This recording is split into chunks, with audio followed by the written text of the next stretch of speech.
The other breaking story this Wednesday afternoon out of rural Virginia, where this train carrying members of Congress onto their legislative retreat in West Virginia hit this garbage truck as it was rolling along, and the impact, we're told, tossed lawmakers out of their seats, left one person dead. Let's go live to Senator Jeff Flake speaking right now.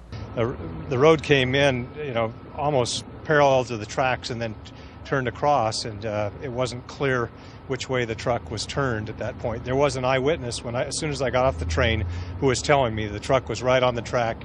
There was just no way that the train could stop at that time. It looked like it came just kind of out of, I don't know if it was over a hill or whatever, but there certainly wasn't time. We were moving at a pretty rapid pace, and it didn't seem that there was any time for the train to slow down at all. I didn't feel any slowing before the impact. There was no braking before? If there was, I didn't feel it. It certainly wasn't much. So was it a sense that the truck was trying to beat the train? Perhaps, or maybe it got halfway across and had a malfunction of some type. We just don't know. It seemed to have, the impact was on the, behind the cab, it seemed, and it separated the back part from the chassis and the cab. I think the one that of the three who survived best was probably in the cab. If you looked in the cab, you could see you could probably survive in there. But if you're back on the truck, like typically people assisting with garbage arb, then that was the full impact there. How close to the front of the train were you? I would just 3 or 4 cars. So I think the closer you were, the more of an impact there was. It did derail the engine car, but it still took us a while to stop. It probably, like I said, I moved back about 10 cars. It took about that long to stop the train, even with the front car derailed. So we were moving at a pretty high rate. So I don't think it was dangerous, or certainly not above any limit that's supposed to be there. It just couldn't stop. With me now, another lawmaker who was on that train actually tweeted out images of the deadly crash. He is Oregon Congressman Greg Walden, joining me by phone. Congressman, my goodness, are you okay? Yeah, I'm fine, and I think most people on the train were fine. As you heard from Senator Blake, if you were standing up or not holding on to something, you ran a risk. It was a sharp impact.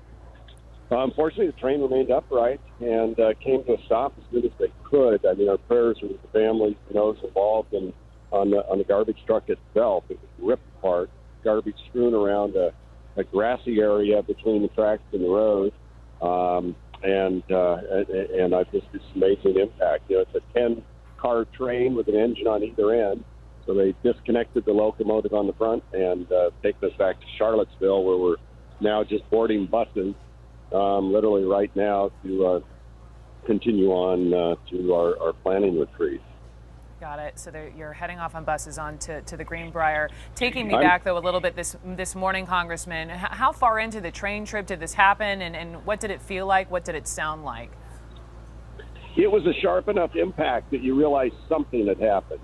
But I'll tell you, I've never been in one of these. I was in the news business and I've covered train derailments before when they've gone off the tracks.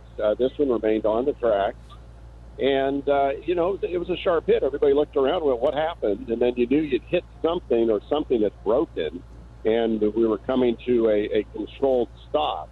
And then I looked out the window to my left, and in this field next to the tracks, that was down probably 20 feet or so, you saw garbage all over and the remains of the rear end garbage truck. And then as you began to look forward, you could see the tractor part of the truck had separated. There was a pole there that I think it got blown, whipped around as well. It's just a horrible, horrible tragedy. It was a gated crossing, I might add, and right. The gates appeared to be in use and were not damaged based on what I saw. And so I investigators will figure out what happened here, but it's a terrible tragedy for the families involved.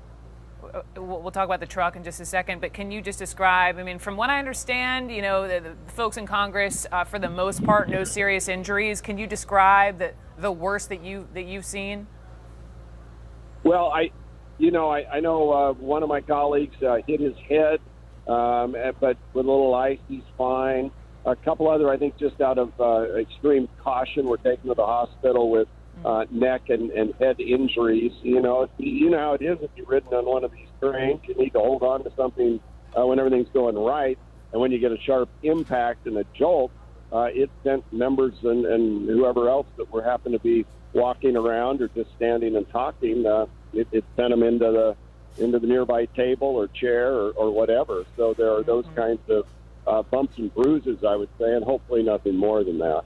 One more quick one, Congressman Walden, and that is we had heard that Congressman Sean Duffy, his wife, his kids were on the train, and so my thought immediately went to, my goodness, were other children involved, and are they okay? Yeah, and that's a really important point because families can come on this trip, and so there are little kids and family members, spouses. And that's why I think, especially for the kids, it makes sense to try and get back to normal sooner and proceed. I think for them, a lot of young kids, young kids, in some cases, even a baby or two coming with the families. And so I think it's important while we keep in our thoughts and prayers those who have been injured or loss of life, that we also need to think about these kids and make sure that we get back to normal for them. Our thoughts and prayers as well here. Congressman Greg Walden, thank you so much for jumping on the phone, and just safe travels in that bus on to West Virginia. Thank you so much, sir.